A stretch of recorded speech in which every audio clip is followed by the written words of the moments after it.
నిరుద్యోగుల గురించి మాట్లాడే నైతిక హక్కు బీఆర్ఎస్కి లేదని పీసీసీ అధ్యక్షుడు మహేష్ కుమార్ గౌడ్ ఆరోపించారు. బీఆర్ఎస్ విద్యార్థి విభాగం ఆధ్వర్యంలో నిర్వహించిన యువ సంగ్రామ సదస్సుపై కాంగ్రెస్ నేతలు మండిపడ్డారు. దశాబ్ద కాలం పాటు అధికారంలో ఉండి రాష్ట్ర యువతను మోసం చేశారని విమర్శించారు.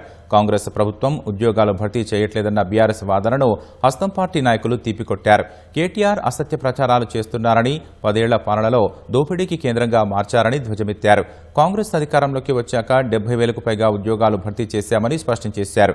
అధికారంలో ఉన్నప్పుడు యువతను పట్టించుకోలేదని, అధికారం కోల్పోయాక నిరుద్యోగులు గుర్తుకొచ్చారని ఎద్దేవా చేశారు.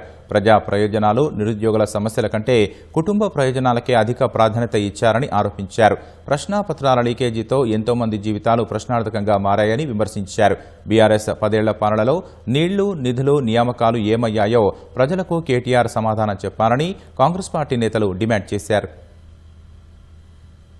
హరీష్ రావుకు, కేటీఆర్ కు మతి భ్రమించి అధికారం పోయిందనే అక్కస్తోటి మీరు చేయలేనటువంటి అభివృద్ధి, ధనిక రాష్ట్రంలో మీరు ఇయ్యనటువంటి సంక్షేమాలు, మేము ఇచ్చినటువంటి 6 గ్యారంటీల్లో ప్రజల నుంచి వస్తున్న ఆదరణ, రైతుల సంక్షేమం కోసం ఈ 2.5 సంవత్సరాలు మా ప్రభుత్వం ఖర్చు చేసినటువంటి ఖర్చును చూసి మరి మతి భ్రమించి మాట్లాడుతున్నారు. మరి తెలంగాణ వచ్చిందే నీళ్లు, నిధులు, నియామకాలు. వచ్చిన తెలంగాణను సర్వనాశనం చేసి తల్లి సోనియమ్మ 16,000 మిగులు బడ్జెట్ తోటి తెలంగాణ ఇస్తే మరి సెంటిమెంట్ తోటి 2 సార్లు అధికారంలోకి వచ్చి ఇలా ప్రజలంతా కూడా ప్రజాపాలన, గౌరవ ముఖ్యమంత్రి మీద నమ్మకంతో ప్రజాపాలన వస్తే ఇలా మీరు 8,000 కోట్లతోటి తెలంగాణ రాష్ట్రాన్ని ఒప్పజెప్పినా ఇవాళ తెలంగాణలో మీరు చేసిన అప్పులు, మీరు చేసిన తప్పులు ఒక్కొక్కటిగా సరిదిద్దుకుంటూ రైతులకు పెద్దపీట వేసినాం.